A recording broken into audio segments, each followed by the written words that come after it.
क्षणाबद्दल खूप वेळ झालाय. तुमच्या समोर काय चाललं होतं ते बघितले तुम्ही, बरोबर आहे. अत्यंत महत्त्वाची गोष्ट म्हणजे मागच्या 21 आणि 22ला खूप वेळ झाला, उशीर झाला. त्यामुळे लोकांची प्रमोशन आम्ही डिक्लेअर केले नाहीत आणि ते आजच्या तारखेपर्यंत आम्ही तसंच ठेवलं. फक्त मी गुड न्यूज तुमच्यासाठी अशी आहे की मी म्हणलं नाही, आता त्यावेळेला आम्ही तसंच म्हणलो होतं ते मग राहिलं ते राहिलेच अजून. मग आजच्या तारखेपर्यंत आम्ही थांबवलं. पण आज तारखेला तुम्ही सगळे लोक मोठ्या संख्येने उपस्थित आहात. काही लोक गेले, मोठ्या संख्येने उपस्थित आहात. त्यामुळे आज सिस्टमॅटिकली पद्धतीनं आपण सगळ्यांच्या परीक्षा घेतल्यात आणि सगळ्यांच्या प्रमोशनचे घेऊन आपण त्याला रिझल्ट देण्याच्या दृष्टीने आपला प्रयत्न आहे. मला हे मंडळी आहेत, ही मंडळी मला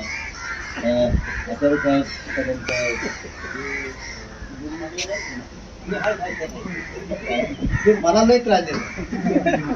कसला त्रास? आता ते तुमच्यामुळे त्रास देतो. त्याच्यामुळं मी ऑलरेडी यांना सांगितलं होतं की तुम्ही परीक्षा घ्या आणि करा. तेवढ्याच माणसाची मी परीक्षा घेईन आणि तुम्ही घेतलेल्या परीक्षेमध्ये मी तुम्हाला नापास करता कामा नाही अशी तुम्ही परीक्षा घ्या, म्हणजे टेस्ट घ्या असं मी सांगितलं होतं. बरोबर आहे. काही प्रमाणात झालंय ते काही केलं तरी पण लक्षात घ्या, 100 लोकांची परीक्षा घेऊ शकतो. परीक्षेला खूप वेळ लागतो सगळ्या गोष्टी करायला, पण तरी पण आम्ही युद्धी स्वरूपाच्या ज्या परीक्षा आहेत त्या परीक्षा घेतल्या. त्या परीक्षेचा रिझल्ट सांगतो तुम्हाला. रिझल्ट मी वाचणार आहे, पण तरी पण परीक्षेमध्ये काय विचारलं होतं तिथं काय करायला पाहिजे होतं, कोणी केलंय किंवा नाही ते तुम्ही ठरवायचं. माझं चुकलंय का बरोबर आहे, आणि माझं चुकलंय तर कुठं चुकलंय. त्यांना मी काय सांगितलं होतं की तुम्ही सगळेजण, पण यावेळेला एक गोष्ट केली की सगळ्यांना एकच परीक्षेचा पेपर होता. जेवढा परीक्षेचा पेपर दिला माणसं बघून दिला नाही. म्हणजे बाबा चला वरचे लोक आहेत त्यांना वेगळा, खालचे लोक आहेत त्यांना कमी, तर असं काही केलं नाही. तर जो एकदम सिंपल गोष्ट आहे तीच गोष्ट मी परीक्षेला दिली होती. काय परीक्षेला विचारलं होतं मी तुम्हाला, ही टेस्ट घ्यायच्या विषयानं तर विचारत काय बा की तुम्ही तिसऱ्या लाईनला आहात. 3 लाईनची फाईल असते, तिसऱ्या लाईनला आहात.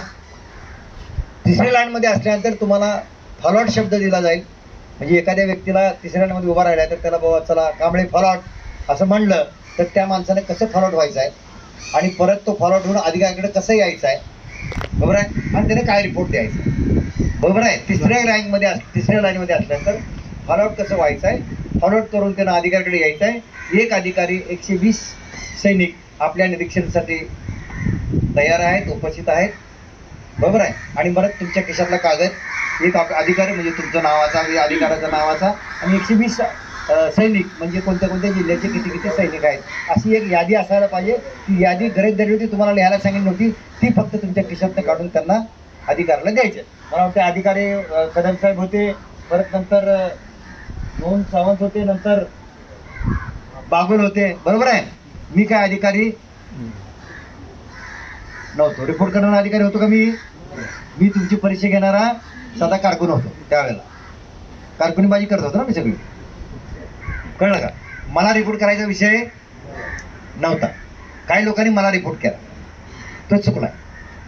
एक दुसरी गोष्ट, फॉलोआउट झाल्यानंतर फॉलोआउट म्हणलं आणि तुम्हाला सगळ्यांना विश्राम केलं होतं, परंतु व्यक्तिगत ऑर्डर होती ना. फॉलोआउट झाल्यानंतर फॉलोआउटला काय असते, जरी विश्राम असेल तर फॉलोआउटला काय केलं जातंय, सावधान होऊन ऍक्शन केली जाते. कारण ती इंडिव्हिज्युअल ऑर्डर होती. जरी फाईलला 9 लोकांना एका वेळेला 9 होते तरी इंडिव्हिज्युअल ऑर्डर असल्यामुळे तुम्हाला ती फॉलो करणं आहे, बरोबर आहे. तर त्यामुळे ते फॉलो करताना तुम्हाला सावधान व्हायचं आहे आणि ऑर्डर फॉलो करायचं आहे. ऑर्डर फॉलो करत असताना सावधान होऊन तुम्ही काय करायचं आहे, डावा पाय पाठीमागे टाकून तुम्ही 1 कदम पाठीमागे जायचं आहे. 1 कदम पाठीमागे जाऊन काय व्हायचं आहे, 1 कदम पाठीमागे जाऊन काय करायचं आहे, सावधान व्हायचं आहे आणि सावधान के साथ सॅल्यूट करायचं आहे. आणि सॅल्यूट करून काय करायचं आहे, जय भीम म्हणायचं आहे का नाही म्हणायचं आहे, म्हणायचं आहे ना. जय भीम के साथ सॅल्यूट. त्याच्यानंतर पुढे 9 माणसं होती. इकडं 3, तिकडं 3, मध्ये 3. बरोबर आहे. अपेक्षित असा आहे की येणाऱ्या माणसाला नजदीकच्या रस्त्यानं यायचं आहे. इकडचे जे 3 होते ते इकडून 3 ठिकाणी इकडे यायचं होतं, तिकडचे 3 होते ते तिकडून यायचं होतं, आणि मधले 3 आहे ते मधून यायचं होतं. बरोबर आहे. पण मधले 3 मधून येतील का? का नाही येणार? कारण तुम्ही थर्ड लाईनला होता. थर्ड लाईनला असं होणार, फर्स्ट लाईनला असेल तर असं होईल, पण थर्ड लाईनला असेल तर 9 होते. मग 4 इकडून 4 इकडून, किंवा 5 एका बाजूनं 4 एका बाजूनं, किंवा 5 ह्या बाजूनं किंवा 4 बाजूनं. म्हटल्या फक्त एका माणसाला चॉईस होता, तो राईटला पण जाऊ शकता. परंतु 4 माणसं, इकडची 4 माणसं लेफ्टनं आणि इकडची माणसं 4 माणसं राईटनं येणं अपेक्षित होईल. तसं तुम्ही आलेला नाही, एका दुसरा माणूस आलाय. ओके. दुसरी गोष्ट, येताना काटकोणामध्ये यायला पाहिजे. कशामध्ये यायला पाहिजे?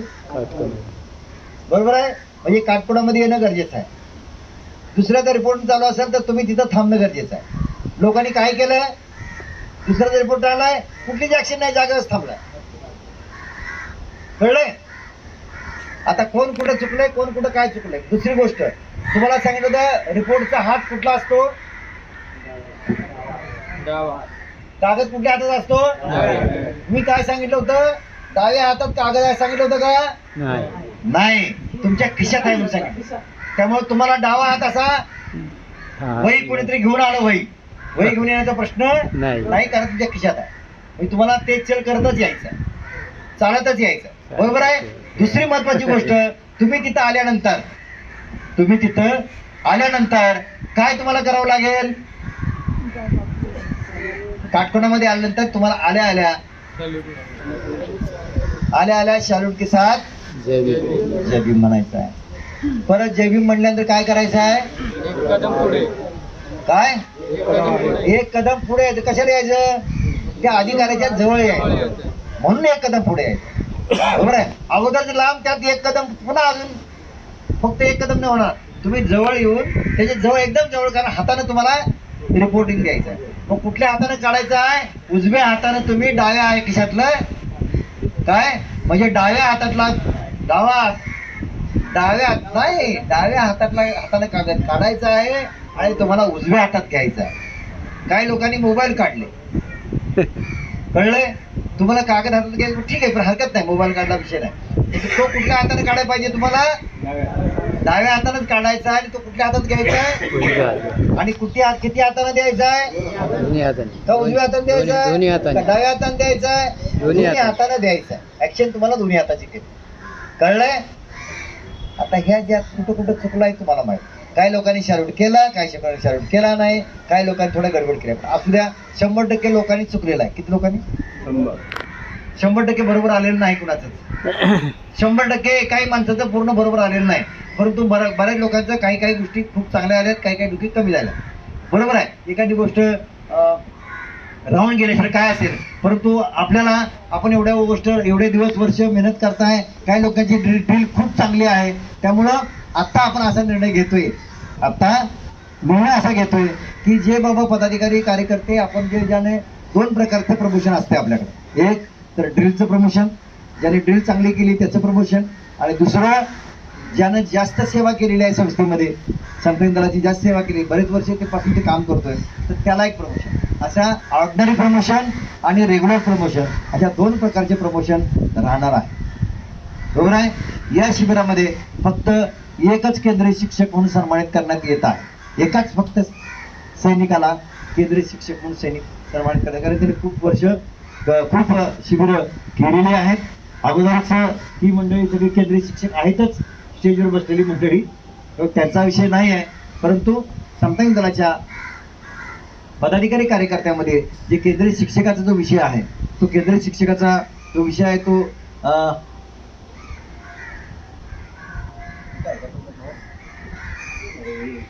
अनिल कांबळेचं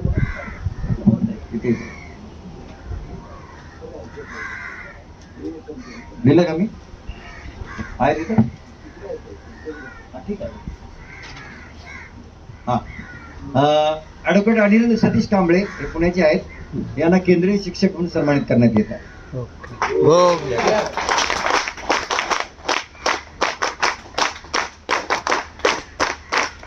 आता जे मेजर आणि ordinary major, ordinary division officer, ordinary senior division officer अशी काही पदं राहतील ती त्यावेळेला तुम्हाला केली जातील.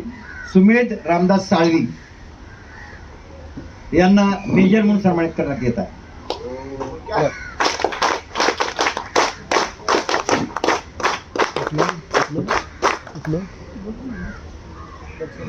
प्रवीण भास्कर भालेराव यांनाही मेजर म्हणून सन्मानित करण्यात येत आहे. अशोक मारुतराव काकडे यांनाही मेजर म्हणून सन्मानित करण्यात येत आहे. नाही ते गेले असते. विनोद तुकाराम वाकोडे यांनाही ऑर्डिनरी मेजर म्हणून सन्मानित करण्यात येत आहे.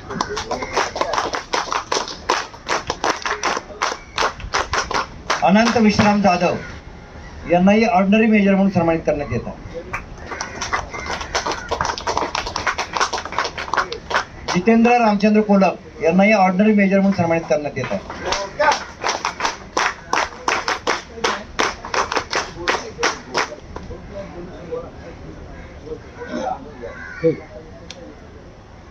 शैलेश आत्माराम दंडवते यांनाही ऑर्डिनरी मेजर म्हणून सन्मानित करण्यात येत आहे.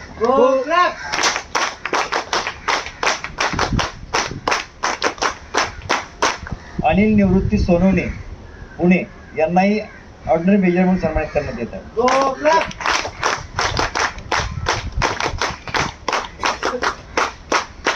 विजय अर्जुन कांबळे यांनाही ऑर्डिनरी मेजर म्हणून सन्मानित करण्यात येत आहे.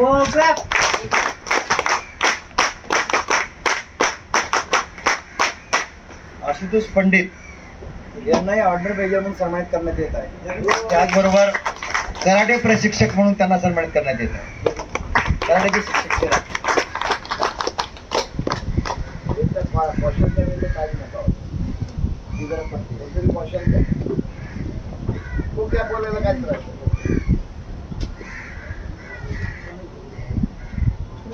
समाधान नामदेव कांबळे यांना सिनियर डिव्हिजन ऑफिसर म्हणून सन्मानित करण्यात येत आहे.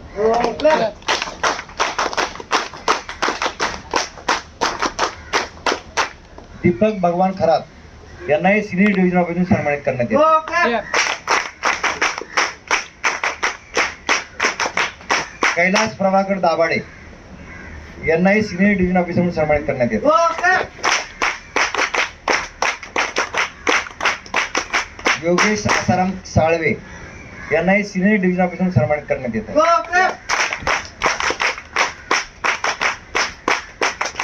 गौरव हिरामन साळवे यांनाही सिनियर डिव्हिजन ऑफिसर म्हणून सन्मानित करण्यात येत आहे.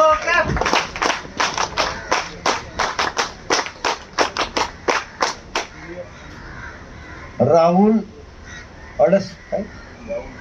अडकमोल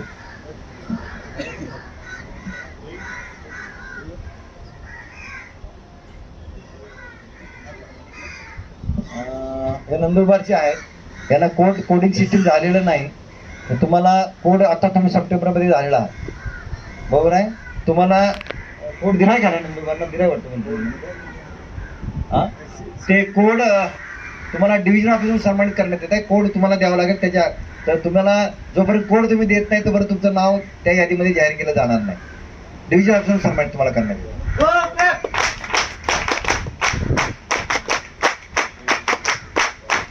श्रीधर बाळेकुंद्री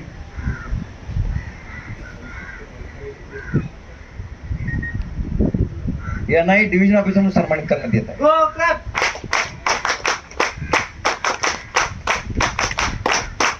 रखमाजी जोगदान यांनाही डिव्हिजन ऑफिसर म्हणून सन्मानित करण्यात येत आहे. शंकर उमाजी थोरात यांनाही डिव्हिजन ऑफिसर म्हणून सन्मानित करण्यात येत आहे.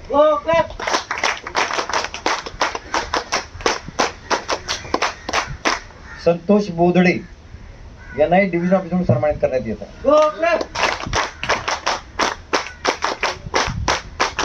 रामदास मोहन शिंदे यांनाही डिव्हिजन ऑफिसर म्हणून सन्मानित करण्यात येत आहे. अशोक जयराम जाधव यांनाही डिव्हिजन ऑफिसर म्हणून सन्मानित करण्यात येत आहे.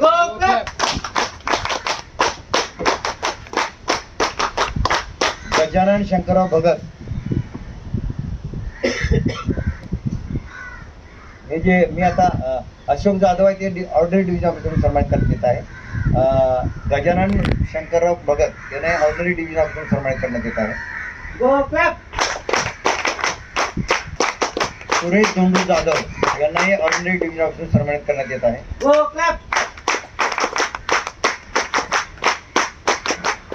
मनोज वाकोडे यांनाही डिव्हिजन ऑफिसर सन्मानित करण्यात येत आहे.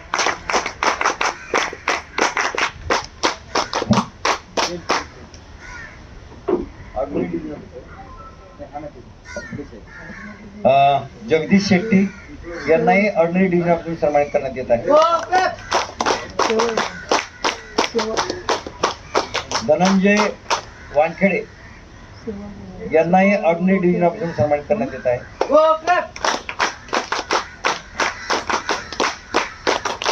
दिनेश पद्माकर गायकवाड यांनाही ऑर्डिनरी डिव्हिजन ऑफिसर सन्मानित करण्यात येत आहे. अभिजित गडबडे यांनाही ऑर्डिनरी डिव्हिजन ऑफिसर सन्मानित करण्यात येत आहे.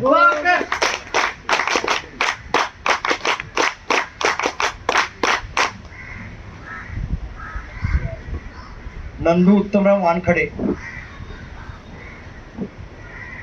यांनाही ऑर्डिनरी डिव्हिजन ऑफिसर सन्मानित करण्यात येत आहे. पण त्यांनी कोड दिलेला नाही. कोड नाही दिला तर आजचा कोड देऊन त्यांना सन्मानित केले जाईल. त्यांनी एकट्याने 1300 सैनिक बनवलेले आहेत. म्हणजे तुम्ही किती बनवणार बघा. राजू किसन दांडगे यांनाही division officer ordinary division officer सन्मानित करण्यात येते. पण त्यांनी सर्टिफिकेट दिलेलं नाही किंवा कोड नंबर नाही दिला. त्यांना सर्टिफिकेट दिलं तर कोड नवीन जनरेट करून आम्ही सर्टिफिकेटच्या आधारे आजचे 2 दिवसात शिबिर झाले त्याला कोड देऊन त्याच्या प्रकारचे सन्मान करण्यात येईल. सर्टिफिकेट दिलं नाही तर त्याचा कोड होणार नाही. त्याचं जी काही नियुक्ती जाहीर केली ती कॅन्सल होईल. त्यामुळे त्यांनी लगेच 2 दिवसात त्यांनी सांगायचं आहे त्यांना द्यायचं. अजून जे ज्यांची कंपनी कमांडर म्हणून कंपनी कमांडर होते त्यांचे काय प्रमोशन झाले तुम्हाला लक्षात आले. ज्यांचं प्रमोशन झाले त्यांचं जे डिव्हिजन ऑफिसर होते त्यांचं काय प्रमोशन झालंय हे तुमच्या लक्षात आलं बरोबर आहे. ज्यांचे प्रमोशन झाले ऑर्डिनरी झाले ते रेग्युलर झाले त्याच्यावरून जाहीर झालं. पण जे कंपनी कमांडर होते पण या शिबिराला उपस्थित होते त्यांच्यावर ह्या 2027च्या शताब्दीच्या निमित्तानं आपण सगळ्यांना जबाबदारी देण्यात आलेली आहे. 5-5 सैनिक करायचे आहेत. त्यामुळं या शताब्दीच्या निमित्तानं शताब्दी वर्षात आपण सैनिक आहात आणि तुमचा सन्मान एवढ्या दिवसाचं सेवाकाम केलंय त्याचा सन्मान व्हावा म्हणून. कर्नाटकचं नाही आलं का? तुमचं नाव आलं का? राहिले चेक नाही झाली बरोबर. फॉर्म अल्फा ग्रुपमध्ये होते ना तुम्ही कुठला बी मध्ये होते बघा ते. हां एक सांगतो चुकून एखादं नाव राहिलं असेल तर एवढं लगेच नाराज होऊ नका कारण मी सगळ्यांचं प्रमोशन करत आहे. काय नाव होणार का?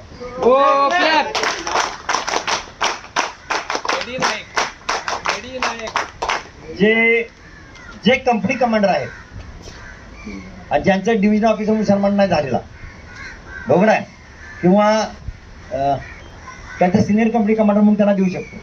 परंतु आज शताब्दीच्या निमित्तानं एक रँक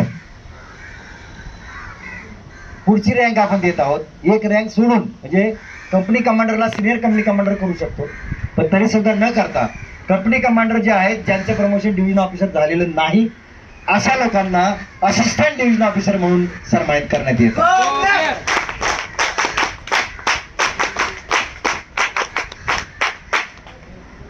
जे डिव्हिजन ऑफिसर आहेत पण त्यांचा प्रमोशन झालेलं नाही मेजर म्हणून झालेलं नाही काय पण ते डिव्हिजन ऑफिसरच आहेत तर त्यांना सरळ डिव्हिजन ऑफिसर म्हणून सन्मानित करण्यात येतं.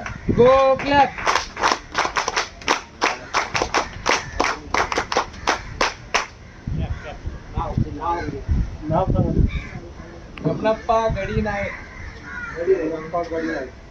दुसरी गोष्ट,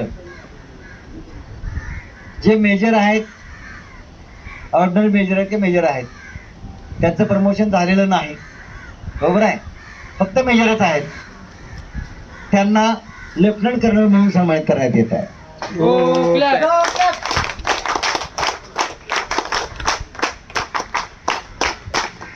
आणि ज्यांचे मेजर जनरल आहेत त्यांना काय प्रमोशनचा विषय नाही, कारण अगोदरच आताच नुकतीच त्यांची प्रमोशन सगळ्यांची मेजर जनरल म्हणून, लेफ्टनंट कर्नल म्हणून बऱ्याच लोकांचे आता प्रमोशन झालेले आहेत. जे सैनिक आहेत, स्काउट गार्ड आहेत, एनसीसी आहे, जे एनसीसी वाले आहेत ते स्काउट गार्ड वाले आहेत, आजच्या तारखेला जे आलेले आहेत त्यांनी सर्टिफिकेट दिलेलं आहे, फक्त ते सैनिक आहेत, त्या सगळ्यांना कंपनी कमांडर म्हणून सन्मानित करण्यात येईल.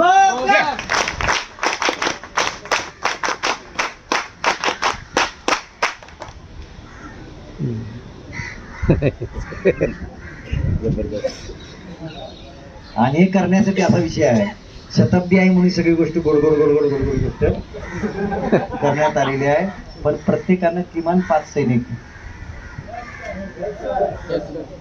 करायचे आहेत. आणि तुमच्या माहितीसाठी सांगतो, समतांग दल एवढंच असं एक सैनिक दल आहे, समतांग दल आहे. या समतांग दलामध्ये जसं भारतीय बौद्ध म्हणजे अध्यक्ष, सरचिटणीस, कोषाध्यक्ष, उपाध्यक्ष ही पदं बदलली जातात, तशी पदं ती 3 वर्षाची, कधी 1 वर्षाची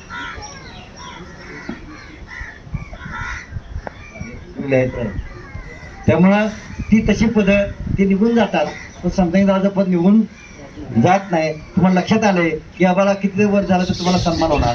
दुसरी गोष्ट, काही सैनिक जे आहे त्या ठिकाणी बरेच सैनिक इथं आले होते, त्यांच्या जिल्ह्यामध्ये त्याचा मेळावा घ्यायचा आहे. आणि मी तुमच्यासाठी सांगू इच्छितो, सगळ्यांनाच कॉमन गोष्ट सांगतो मी, की आपल्या लोकांना कळलं तर मी ग्रुपवर पण टाकले आता, की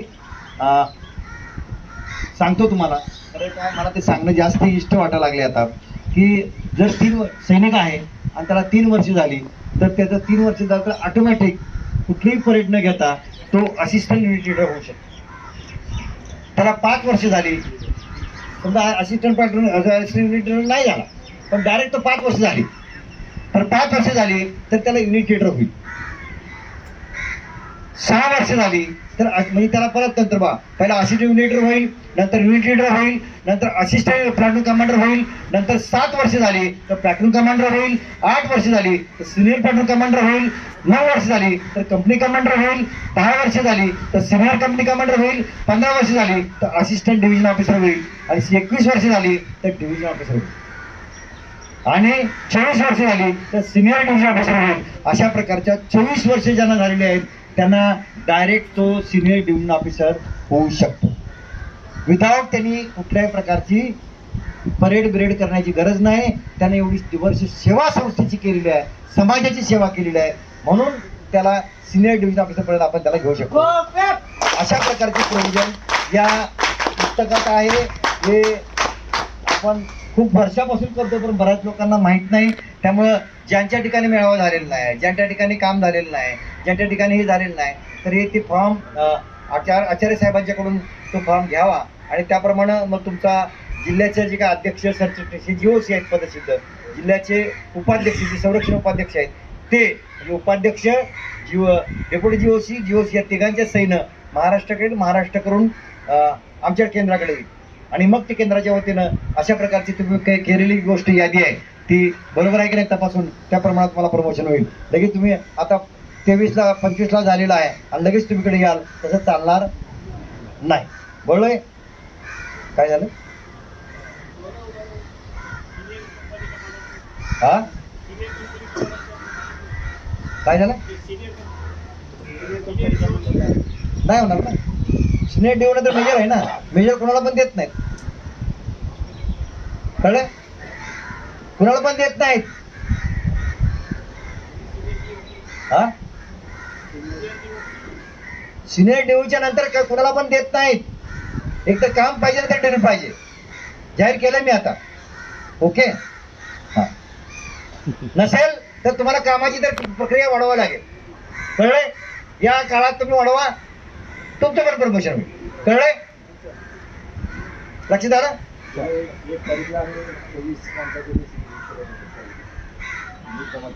हा, 24 मार्च शिबिर परत गेलं काय मला आपल्या विष्णुनगरमध्ये सर्वांना मी जमा करून काही घेतला होता. मग मला काय सांगायची गरज आहे? आजच्यापासून टार्गेट आहे. आजच्यापासून टार्गेट आहे. टार्गेट पूर्वी 13चे केले त्यांनी, मग तसा काही विषय नाही. हे आजचा ह्या वर्षाचा विषय आहे. 31 हा आजपासून सुरुवात आहे. कळलं ना? आणि ज्यांनी कोणी काम केलं नाही त्यांनी कामाला करा, प्रयत्न करा. जिल्हा आणि हे सगळं समोर काम करा अशी आपल्या सगळ्यांना माझी विनंती आहे. ओके, चलो, आपल्या सगळ्यांना खूप खूप शुभेच्छा. आणि हा सगळ्यात महत्वाची गोष्ट राहिली ते म्हणजे जे मेजर आहेत, ऑर्डिनरी मेजर नाही, जे मेजर जे आहेत, जे कोणी मेजर असतील ते मेजरांना एक एक जिल्हा दिला जाईल. एक एक जिल्हा दिला जाईल. तो तुमचा जिल्हा राहील किंवा बाजूचा जिल्हा राहील, कुठला जिल्हा राहील तुम्हाला तिचा प्रभारी म्हणून राहील ड्रिलच्यासाठी संबंधितला. ऑर्डिनरी मेजरला मिळेल की नाही सांगता येणार नाही, परंतु रेग्युलर मेजरला तशा प्रकारचा जिल्हा दिला जाईल. त्या जिल्ह्यानं जो जिल्ह्याचा उपाध्यक्ष आहे किंवा अमुक कोण आहे ते त्याच्यावरचा तो अधिकारी राहील. जिल्ह्याचा सैनिक असेल, डिव्हिजन ऑफिसर अधिकारी असेल, तर त्याच्यावर तो मेजर म्हणून असेल, त्याला प्रभारी मेजर अशा प्रकारचं आम्ही त्यांना सन्मानित करणार आहे. आता या आठवड्याभरामध्ये ही प्रक्रिया होईल. कदाचित 20 मार्चच्या अगोदर ही गोष्ट प्रक्रिया सगळी पूर्ण होईल आणि त्याच्यामध्ये तुम्हाला तशा प्रकारे यादी येईल. आणि आता भारतभर सगळीकडं समता जे मेजर जनरल आहेत, जे मेजर आहेत यांना राज्य पण दिली जाणार आहेत. तुमच्या मुद्दावर लिहून घेतले तुम्ही कुठं कामाला, कुठं शिबिरावर जाणार, कुठं. आणि जर नाही झालं तर वर्षभरानंतर म्हणजे 20 मार्च 2027 नंतर एक आपली मीटिंग पण होईल. जर तुम्ही काम नाही केलं तर तुमचं आता जे सन्मानात दिलेली रँक आहे ती एक रँक जशी तशी खाली येईल. मग तुम्हाला 2 जम्पिंग झाला असेल, काय झालं असेल, संधी दिली, इतक्या दिवस तुम्ही काय केलं नसेल तर यावेळी तुम्हाला संधी दिलेली आहे. का तर 1 लाख सैनिक बनवायचे आहेत. काहीतरी आपण टार्गेट घेऊन पाहिजे. इतक्या दिवस तुमच्यावर काय अन्याय झाला असेल किंवा अजून काय नाही झालं किंवा आपण बघितलं नाही, काय नाही झालं, पण आता आपल्याला ज्यांच्याकडे प्रमोशन झाले नाहीत तिथं सुद्धा आपल्याला मेळावा घ्यायचे आहेत. मेळावा घ्यायच्या अगोदर जर तुम्ही ते प्रमोशनची लिस्ट जर तुम्ही तशी प्रकारची केंद्राकडे दिली तर ते केंद्र ताबडतोब तुम्हाला प्रमोशनच्या गोष्टी करतील. आणि आपल्याला प्रमोशन माझं नाही, माझं अमुक नाही, तमुक नाही, तुम्ही काम करा, आपोआप ह्या गोष्टी होतील. तेवढं आपल्याला एखादी गोष्ट टेन्शन घेऊ नका. आणि आपल्याला एखादी गोष्टीचं काय राहून गेलं असेल तर ते पण करता येईल, तो काही मुद्दा नाही. परंतु आपण माझं नाही झालं, माझं अमुक आलं नाही, तमुक नाही, अमुक नाही अशा प्रकारची न घेता आपण आहे या पदावर आपण काम करावं. आपल्याला जे काही मान सन्मान जो दिलेला आहे तो काय हा प्राथमिक स्वरूपाचा आहे. समाजाने तुमचा मान सन्मान करणं अपेक्षित आहे. त्यामुळे तुमच्यावर विश्वास संस्थेने दाखवलाय, समता दलाने दाखवलाय, तो सार्थ करण्याच्या दृष्टीने आपण कामाला लागावं. मुंबई प्रदेश असेल, महाराष्ट्र राज्य असेल, इथं सुद्धा अधिकारी आता आम्ही नेमणार आहोत. झोनवर औरंगाबाद विभाग, कोकण विभाग अशावर सुद्धा अधिकारी नेमले जाणार आहेत. त्यामुळे आता आपल्याला केवळ समता दलाचे अधिकारी म्हणून नाही तर भारतीय बौद्ध समाज समता दल असं संयुक्तपणे आपल्याला काम करावं लागेल. आणि ते कामाच्या करणारा प्रत्येक सैनिकानं किमान 5 सैनिक आपल्या परिवारातले, आपल्या आजूबाजूचे सगळे सैनिक आपण करावे. आणि तो रिपोर्ट आपल्याला 2027च्या अगोदर 1 लाख जर सैनिक नाही झाले, 1 लाख सैनिक नाही झाले तर तुमच्यावर आता दिलेलं एखादं पद असेल ते खाली येऊ शकतं, त्याची आपण नोंद घ्यावी अशा प्रकारची आपल्याला विनंती करतो. परंतु मला असं सार्थ अभिमान आहे डॉक्टर भीमराव आंबेडकर साहेबांच्या नेतृत्वाखाली आपण 1 लाख सैनिक काय 2 लाख सैनिक आपण बनवू अशा प्रकारची प्रक्रिया कदाचित होईल असं मला आपल्या या सगळ्या उत्साहाने वाटतंय. आणि ते करण्याच्या दृष्टीने आपण कामाला लागूया. म्हणजे 2 लाखचं टार्गेट गेलं तर 50% टार्गेट झालं तर 1 लाख होईल. आजच्या तारखेला 50,000 सैनिक आपले निर्माण झालेले आहेत आणि आता 1 दिवसाचं शिबिर असल्यामुळं आपण अभ्यासपणे आपल्याला काम करायचं आहे. आणि काम करत असताना आपल्या कायद्याचं नॉलेज, संस्थेचं नॉलेज हे सगळं असलं पाहिजे. आणि आपल्याला समजूतदारपणा,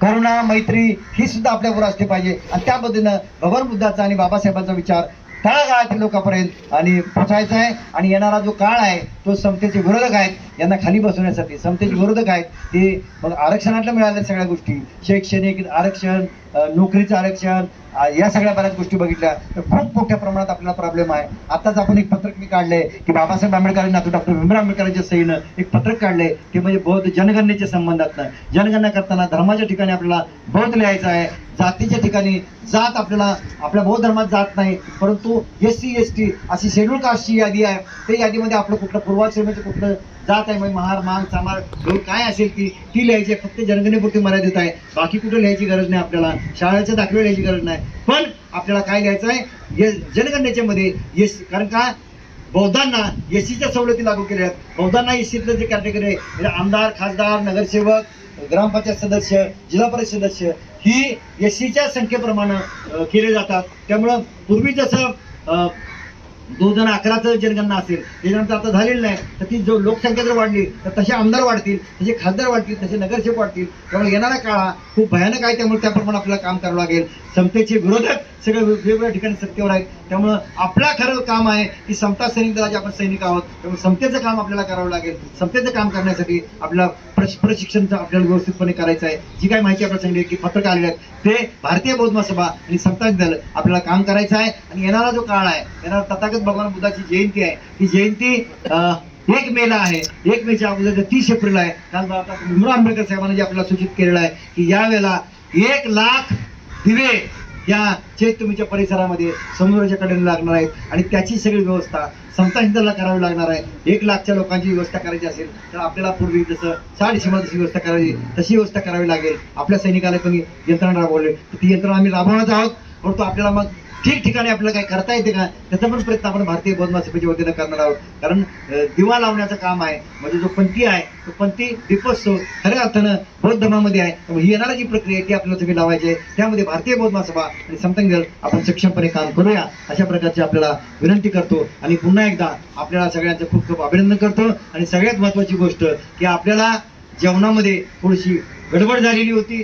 जेवणामध्ये पहिल्या दुपारच्या जेवणामध्ये एक पिशवी ती आणायची राहून गेलेली होती, त्यामुळे ते आपल्या जेवणामध्ये गडबड दुपारची झाली. रात्री संध्याकाळची जी ऑर्डर द्यायची होती त्या ऑर्डरमध्ये काय ते गडबड झाली का, कारण संध्याकाळी एवढ्या 100-150 लोकांचं जेवण एकाच वेळेला बनवणं शक्य नव्हतं. त्यामुळे ते कालच्या दिवसामध्ये तुम्हाला खूप अडचण झाली, त्रास झालाय. जो त्रास झालाय त्याबद्दल मी आपल्याकडे हात जोडून क्षमा मागतो. कारण का तशा प्रकारची अडचण आपल्याला होऊ नये अशी अपेक्षा होती, परंतु चुकून आमच्याकडून ती प्लॅनिंगच्या दृष्टिकोनात थोडीशी गडबड झालेली आहे. आपले पदाधिकारी कार्यकर्त्याकडे झालेले आहे. त्यामुळं समता दलाचा हेडक्वार्टरचा प्रमुख या नात्यानं, भारतीय बौद्ध प्रमुख या नात्यानं आपल्याला मी दिलगिरी व्यक्त करतो, आपली क्षमा मागतो. आणि पुढच्या काळात असं काय होणार नाही याची ग्वाही देतो. त्यामुळे आज आपल्याला खऱ्या अर्थानं मग आज भोजनामध्ये काय अडचण झाली नाही सकाळच्या वेळेला. आणि त्यांना सांगितलं की बाबा नाही झालं तर मी लाडू घेण्याचा माझा मी घेतला, जाताना लाडू घेऊन येणार, येताना लाडू घेऊन येणार होतो. आणि पण मी जेव्हा फोन केला तेव्हा म्हणजे आम्ही आचार्य साहेबांना सांगितलं लाडू घ्या, अडचण असेल तर मला सांगा, मी येताना घेऊन येतो. तर तेव्हा सांगितलं नाही साहेब आम्ही लाडू पण दिलेले आहेत. त्यामुळं आपण मला चांगलं माहिती आहे आपण बाबासाहेब आंबेडकरांच्या परिवाराचे, बाबासाहेब आंबेडकर संस्थेचे बिन्नीचे सैनिक आहात. आपण आपलं सगळं आयुष्य, आपलं सगळं तारुण्यात सुद्धा आपली सगळा वेळ सगळा काळ देत आहे. त्यामुळं जी योग्य पद्धतीने थोडासा अडचण निर्माण झालेली आहे, त्यामुळे ती थोडीशी आपण समजून घेतलेली आहे. कुणी एकाने माझ्याकडे तक्रार केलेली नाही, एकाने माझ्याकडे तक्रार केली नाही, परंतु मला ही कळलेली गोष्ट आहे. कारण मला आचार्य साहेबांनी, कदम साहेबांनी मला सांगितलं साहेब असं ही अडचण झाली. म्हणजे ठीक आहे, काय अडचण करू नका, पण पुढच्या वेळेला आपलं अशी गोष्ट होणार नाही. आणि काय झालं की एकाच वेळेला जो आज 8 मार्चचा कार्यक्रम, महिलांचा कार्यक्रम, परत ते रमाईची जयंतीचे कार्यक्रम, वेगवेगळ्या प्रकारचे कार्यक्रम वेगवेगळ्या ठिकाणी आहेत. महाराष्ट्राची बैठक लातूर, सगळी कार्यकर्ते अस्ताव्यस्त आहेत. त्यामुळे थोडासा टेक्निकल अडचण झालेली आहे. त्यामुळे पुन्हा एकदा आपल्याची क्षमा मागतो आणि रजा घेतो. जय हिंद, जय बुद्ध, जय भारत, जय संविधान.